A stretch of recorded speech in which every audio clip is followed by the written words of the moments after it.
listening to Convenience Matters, brought to you by NACS. We'll talk about what we see at stores and what the future may hold for our industry.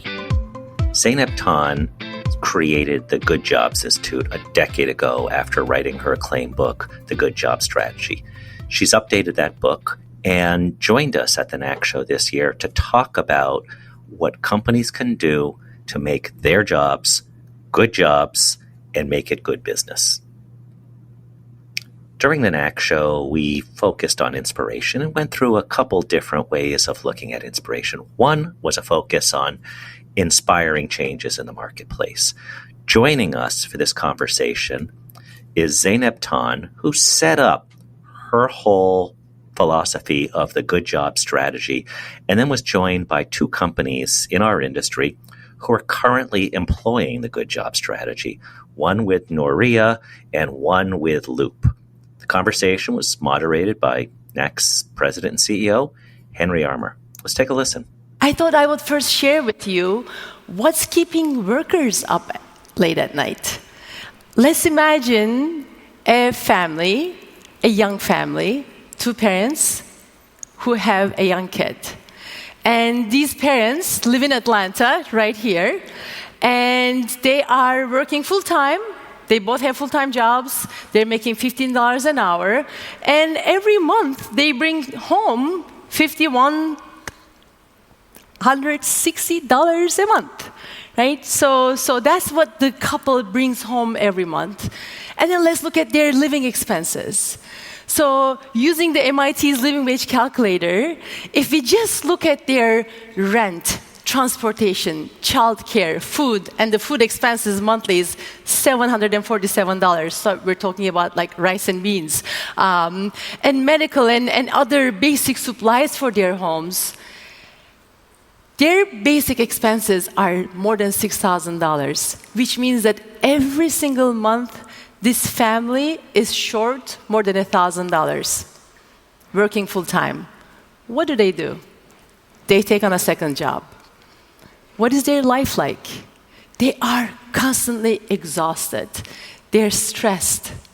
They're always thinking about, do I pay for food? Do I pay for rent? Who is going to pick up our kid from daycare? That's what their life is about. Now, when you look at the company perspective, is it any wonder then that these workers show up at work exhausted, stressed? Is it any wonder that they have attendance problems? Is it any wonder that they leave when there's another job that pays them just $1 or $2 more an hour, right? That's the situation. So how do we solve this problem? How do we solve this problem from the company perspective? And how do we solve this problem from the workers' perspective? And how do we solve this problem without raising prices? Because we don't want to do that for the customers either, right? The only way to solve this problem, provide living wages for this couple, is to design their work to raise their productivity. That's the only way to pay them more. And how do we do that? Well, the good news is there are a lot of companies, even in your industry, that have figured out how to do it. Henry mentioned Costco, Quick Trip, Mercadona, a Spanish supermarket chain, and Trader Joe's that I studied for my first book. When you look at these companies, what you see is that they all pay their employees a lot more than what the market pay is. I just looked at Atlanta, Quick Trip. I went online to see what workers in Atlanta are making. Full-timers can start at Quick Trip and in their first year can make more than $50,000. In 2022, a typical Costco worker made $26 an hour, compared to a typical retail worker that made $16 an hour. Now, these companies are also offering the lowest prices to their customers and making a ton of money. How do they do it?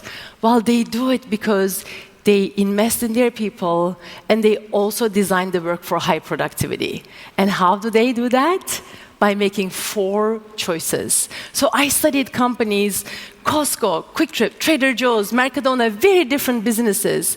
But I saw that they were all making 4 choices in their business that enabled their employees to be highly productive, that enabled their employees to contribute to their success more, and that enabled them to be very motivated and engaged at work and serve the customer well. So let's go through those choices really quickly. They're focus and simplify, standardize and empower, cross-train and operate with Slack. Focus and simplify. In so many contexts, including C-stores, the tendency is, especially when under performance pressure, sales pressure, to add more and more and more. More products, more services, more this or that, more discounts. When you look at a company like Costco or Trader Joe's, they look at it very differently because they realize that when there's more and more and more, then the complexity in the front lines, the complexity increases, the workload increases, and their employees are then doing tedious tasks while they can't pay them more for doing tedious tasks like price changes all the time. So when these companies make decisions about their products, about their services, what they ask their stores to do, the different tasks that they ask them to do, they always think about, are we setting our front lines up for success so that they can serve the customer well?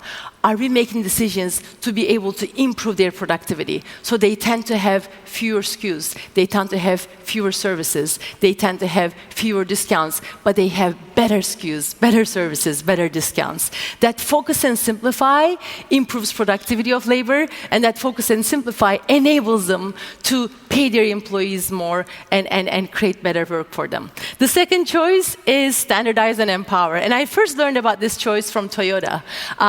If you go to a Toyota factory, you realize that there's a lot of standardization that enables efficiency, consistency, productivity, but that standardization is really done to reduce mental overburden. And that standardization is done in a way that involves people and explains the why of we're having these standards and always involve people to improve it all the time. And what companies like Quick Trip and Costco and etc. do so well is they combine that standardization with a lot of empowerment. So their employees are asked to do fast or slow depending on traffic, customer traffic. Their employees can make decisions for their customers. They can order merchandise. They can solve customer problems without asking their supervisor for help. So that empowerment enables them to contribute to higher sales. That empowerment enables them to reduce costs by coming up with ideas that improve their system all the time. And that combination of standardize and empower, because they're more productive, now they can be paid more. The third choice is cross-train. And last night when I got here, I asked my taxi driver, I said, where do you buy your gas? And he said, Quick Trip. And I said, why do you choose Quick Trip? And he said, because you're really quick. And I'm like, why are they quick? So if you go to Quick Trip, somebody might be shelving merchandise. If they see more than 3 customers on the checkout, they're going to go open a cash register, take care of the customer. They're asked to do both shelving tasks, merchandising tasks, and the checkout. That enables them to respond to the customer to be fast. That enables them to be productive all the time. Even when there are no customers, they're always busy doing things. And that makes their job a better job too, because they're not bored doing the same thing over and over again. So that's the third choice. The final operational choice, which I love, is to operate with Slack. And what that means is to staff your environment with more hours of labor than the expected workload. Now you might say, how could that be driving productivity? That seems like a lot of waste. But what happens when there's not enough people? What happens when somebody doesn't show up? What happens when somebody has a tardiness problem? What happens when you don't have enough people is there are more shrink problems. Right? There's higher shrink. There are more mistakes. There are lost sales. You might lose the customers. And there's burned out. right? Burned out by the front lines, hourly employees, and burned out by their managers because the managers are not spending their time fighting fires versus re-leading the store, managing their business. So companies like Quick Trip, companies like Costco, what they do is they staff their stores with more hours of labor than the expected workloads, and that way their employees can always take care of the customer. Their employees can do their jobs without making mistakes. Their employees can always come up with ideas to improve the business and reduce costs and raising sales. That means that these companies, again, can pay them more. Now, finally, these 4 choices, they are part of a system. And they both require investment in people, and they enable investment in people. You can't operate with Slack if you have slackers. Right? So this system requires high expectations, high performance expectations. You can't cross-train or empower employees if you operate with 150% employee turnover, because how can you trust people to make decisions to solve problems for customers or improve performance if they have been there for 6 months, right? So this is a system that works together, and it's a system that drives low employee turnover, a motivated and capable workforce. It's a system that creates strong frontline execution, and it's a system that helps companies win with their customers. This is a very customer-centered system, and it helps win with customers. So that's the good job strategy in 10 minutes.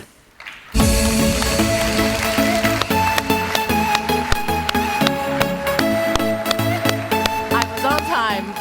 Zeynep, as usual, time. perfect timing. That was wonderful. Thank you so much. Thank you. So now let me introduce our other panelists, Varish Doyle and Joe Hamza. Varish, welcome. Great to have you here. Joe, great to see you.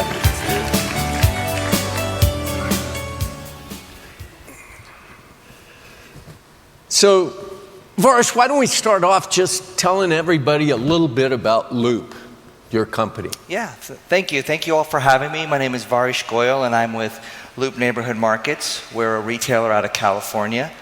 We operate about 135 stores across the state. We have 1,500 employees, and along with our convenience business, we have a car wash and distribution business as well. Joe, share with us what Noria is all about. So Noria is one of the largest family-owned and operated companies in New England. We have 165 locations spanning from Waterville, Maine to Hartford, Connecticut. We also operate 64 car wash operations, and we have a wholesale business. Also, we have a very strong team, 2,000 strong, I might say, and they help us propel the company to new height. Great. Well, thanks for that background. I think it helps everybody understand your companies a little bit better and where you're coming from. So let's just jump into the good job strategy. Varish, you and I talked about this for a year or two before. What did you really find compelling about the good job strategy? You know, just like most of you in this room, we're all in very competitive markets. And we really wanted to focus on how do we get better at hiring and retaining our staff. And then, of course, we wanted to make sure that we gave them the opportunity for growth. I always talk to my team about the fact that nobody grows up saying they want to work in the convenience store. So how do we build something where people are willing to work and want to work in our industry, because that's what we're up against. And as a second-generation family, a lot of our focus now is on how do we build a company where those people who work for us can afford to live in the communities in which we operate, which is an extremely difficult thing to do in the San Francisco Bay Area. Joe, what was most appealing to you about when we were beginning to talk about the good job strategy? So Henry, the good job strategy really challenges and dispels the notion that in order for us as an industry to be profitable, that we have to pay low wages. The reality is labor value is defined by two components. You have your labor costs and you have productivity. And obviously to optimize productivity, you have to have an efficient operation. So you have to look at the processes you have in place. Of course, you have to have an engaged and motivated labor force. You have to have good values that obviously serve as foundation for your direction. The other thing is where we always look at is how do we simplify the business? Because we're in multiple businesses. So the C-store is in food service, is in the fuel business, is in lottery, and beverages, and salty snacks, and all that. So simplification is needed to make the job more attractive. Don Rhodes yesterday in his general session speech pointed out, boy, we're sure making jobs more complicated every day than they used to be, right? Yeah. So Varish, walk us through the first steps that you took as you were embarking on a good job strategy. Yeah, so the Good Jobs team got together with us, and the first thing they did is a data gathering exercise, and actually really an eye-opening exercise. They took information about our turnover, about tenure, and then looking at our stores, and they took the data to figure out about performance, looking at a number of performance-related factors, sales, profitability, shrink, and things like that. And then what we did was we built a case around that. We took that data and said, why is there value in putting effort behind the Good Job strategy, and what could be the potential returns? So you really started out kind of dimensioning the size of the prize, data-driven, looking at really the data elements that you thought were most impacting the business today. Yeah, and that's something that we try to do with every company that we work with. Now, our Good Jobs Institute work with over 24 companies in C-stores, outside C-stores, in retail, in healthcare, in call centers, restaurants, a wide range of industries. And we always show a couple different things. One of them is, as you said, Varish, what percentage of full-time employees are not making a living wage? And oftentimes, people are not very comfortable seeing that, right? Nobody likes to know that, our employees are not making a living wage. But then we also show the relationship between turnover and performance factors. And every company we look at, stores that have high turnover have more shrink.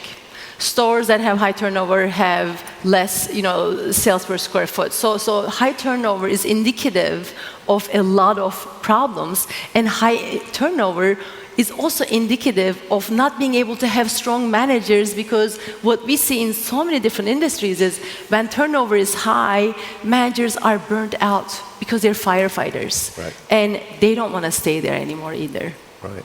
Varish, as you were looking at your data early on and stuff, was there anything that really surprised you when you were looking at that? Yeah, similar to what Zeynep just mentioned, there were a few things that really surprised us. Number one was the gap between what is deemed minimum wage versus what is deemed a living wage. I think for us, that was a surprise. And we started to look at our staff, and we had only a handful of folks in our company that were making a living wage. It turns out all of them were store managers. And so we had a lot of ground to make up in that world, and that was one of the biggest surprises. And then I think kind of also what you expect, but you're not sure, and you always want to say, does the data show it, is exactly what was just mentioned as well, that lower turnover was significant in the way those stores performed on all KPIs. They just performed better when you had a more tenured, consistent staff. Joe, you've been kind of newer on the journey in developing a good job strategy. What did you discover at Nouria as you were your early phases and analysis? So, the interesting part is right after the workshop we had with Professor Tan, our team went back and dove into the intricacies of our operation. And what we found, quite honestly, is a lot of complexities. We had a lot of checklists. We had one for safety, one for food, one for lottery, one for everything. In fact, we had a checklist for checklists. So what we're doing now is, again, looking at every task within our stores and operation, and figuring out, okay, what is needed, what is redundant, and again, how can we make them simple? So this way we can be effective at what we do and we can deliver on our promise. So, Can I mention one thing really quickly? well, sure. Yeah. Go, Varsh first, and Please, then you. Varsh. I was just going to say on that point, what we started to do, because simplification is a problem in our organization as well, is we started to have our executive team go out and work the stores. And they would go out there and run the registers and stock the coolers, and they start to realize, oh wow, we're expecting a lot. And some of the things that we thought were simple aren't really simple.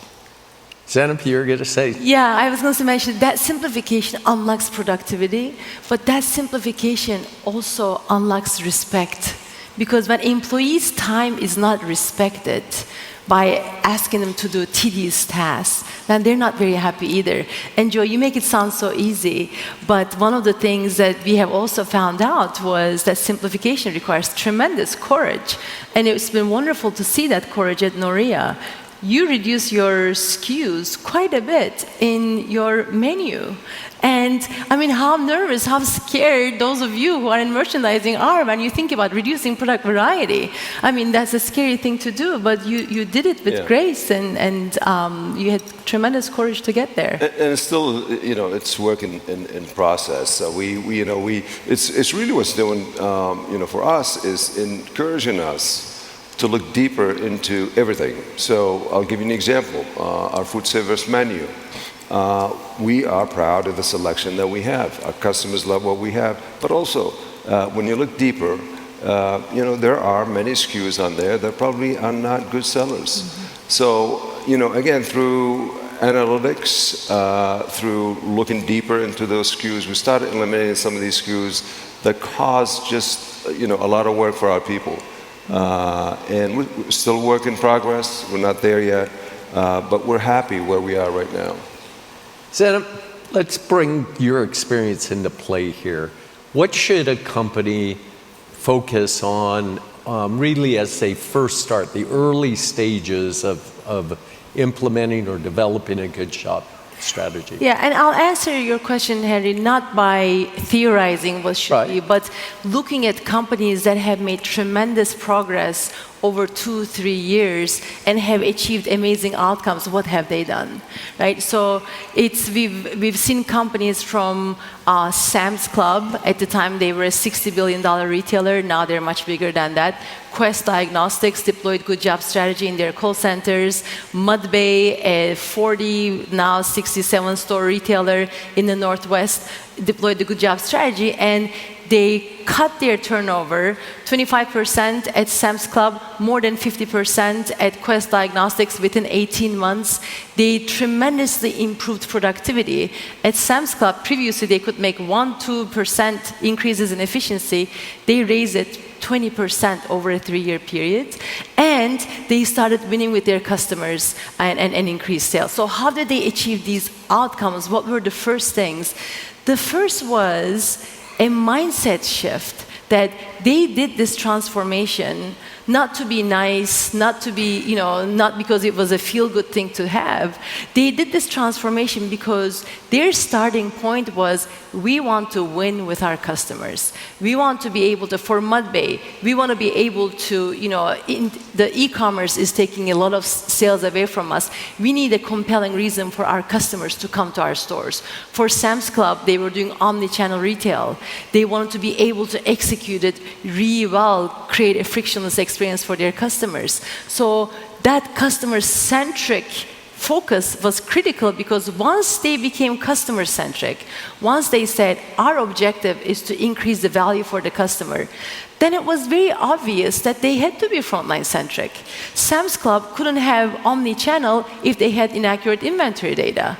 They couldn't improve their inventory data if they didn't have a strong team that was set up for success. So the first thing is clarify the business need for this and make that around the customers.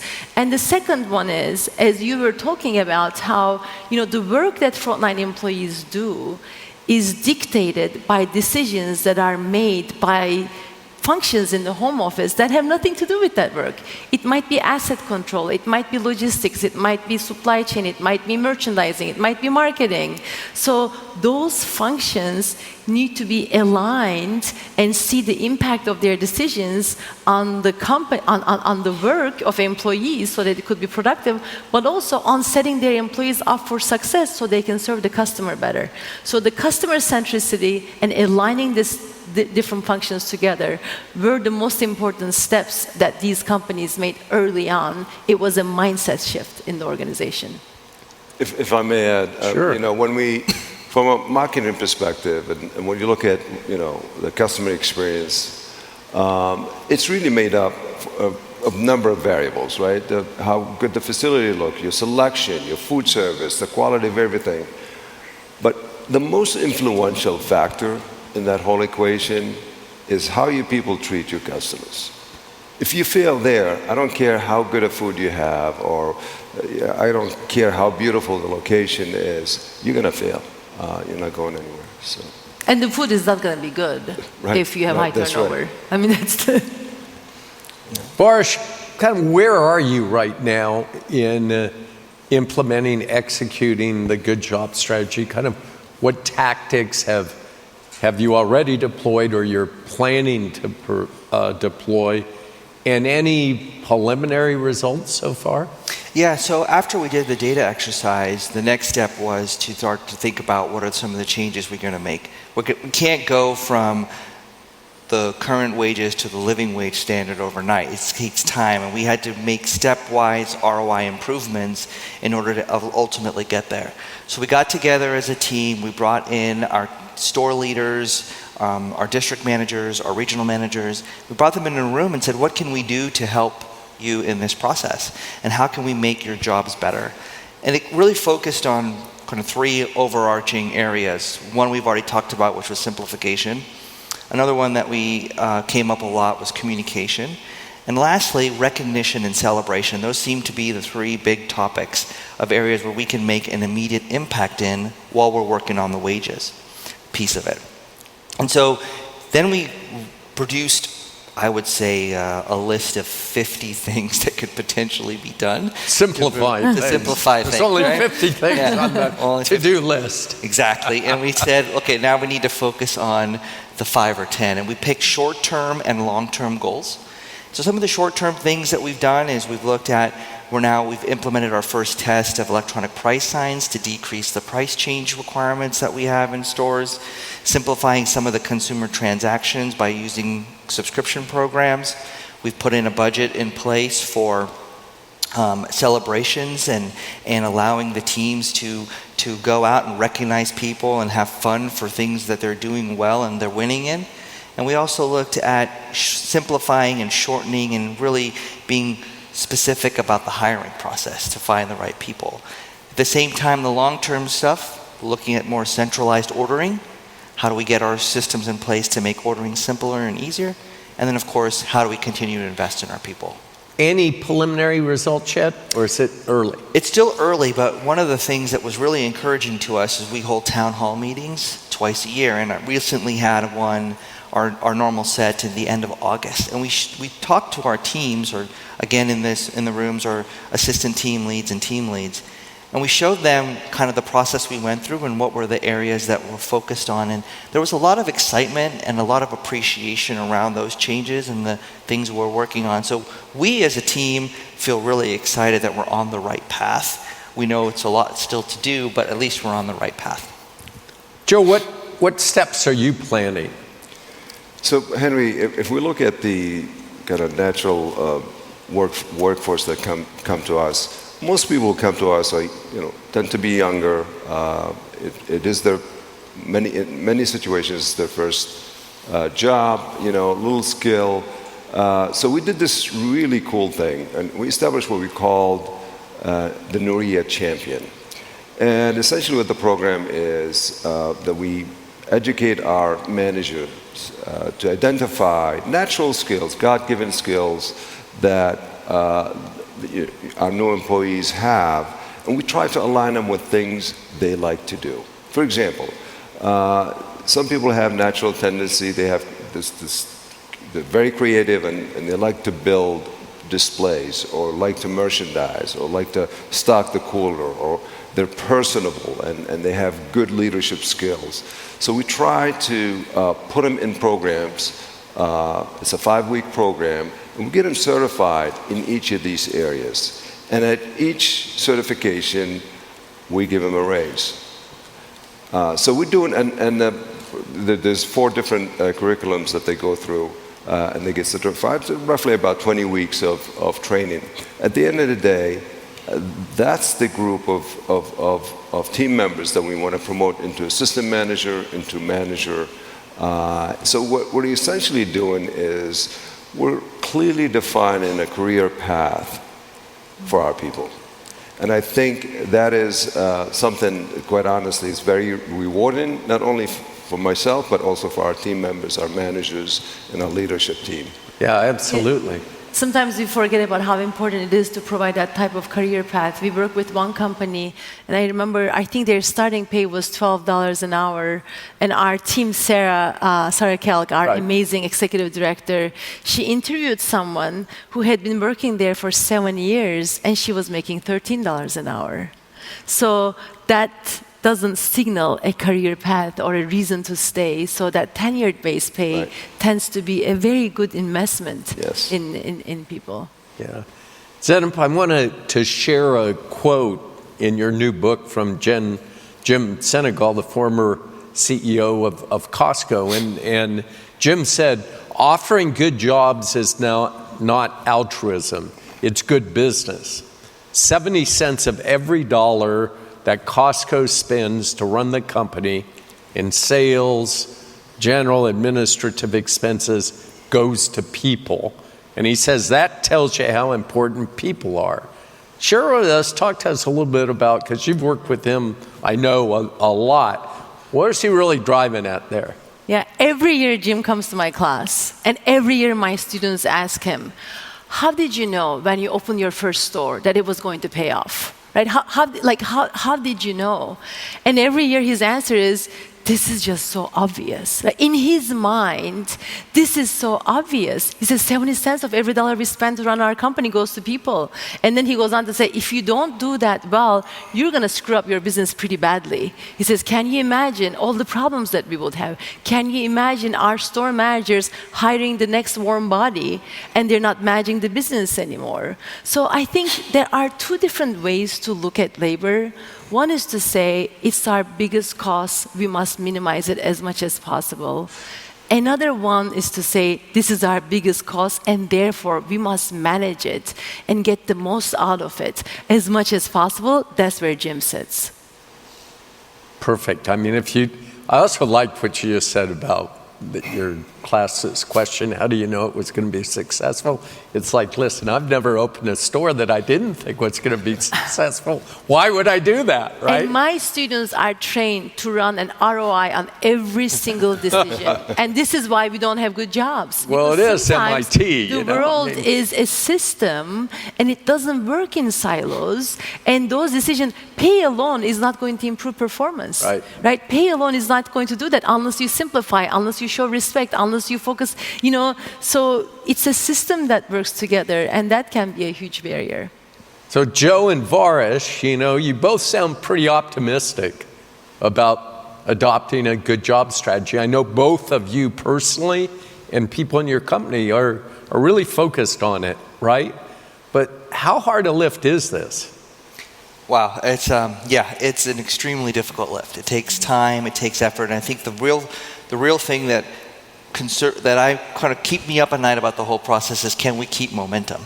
We've spent a lot of time, we're doing the hard work. We now need to keep the momentum because we're changing many years of processes and habits. A second generation family, we've built this over the last 35 years. Right. So now we've got to change that, and keeping that momentum is really, really difficult.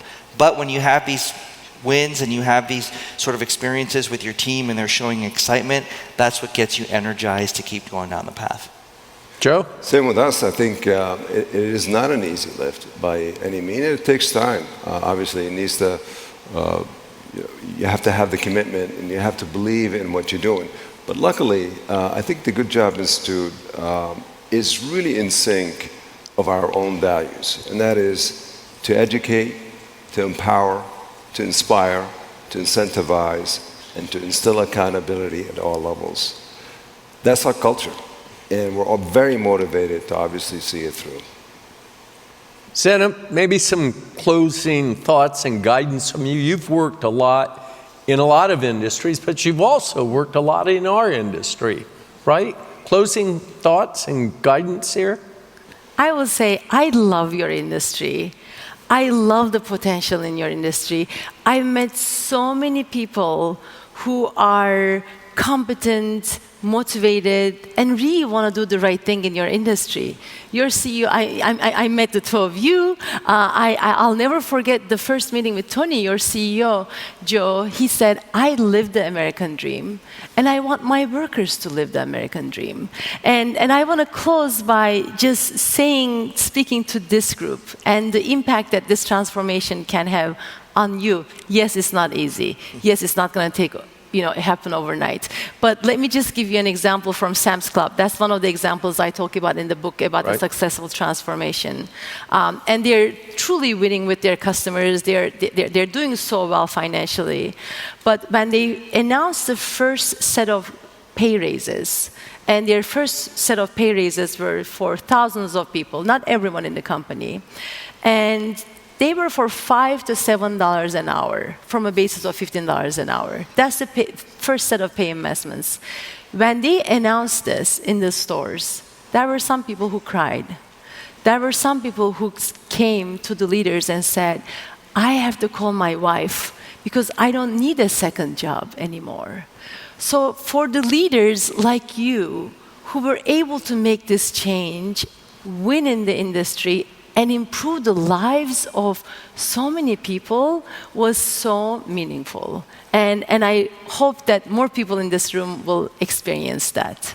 And I think the underlying message is by doing that, you're going to improve your company's performance. Oh, absolutely. This is not just about giving people raises. As these guys said, it's not easy to do this because you have to change a lot. But by changing a lot, you can drive higher labor productivity, which means you can exactly do what Sam's did and raise wages. And then you have a higher quality employee, more focus on their jobs there, and it's a virtuous cycle. Exactly. Right? For those interested in learning more about the Good Job Strategy, go to the NACS website, convenience.org, scroll down under topics, find the topic related to human resources. There's more there on the Good Job Strategy, or just reach out to us directly. We'll put you in touch with the right people. Thanks for listening to Convenience Matters. Convenience Matters is brought to you by NACS and produced in partnership with Human Factor. For more information, visit convenience.org.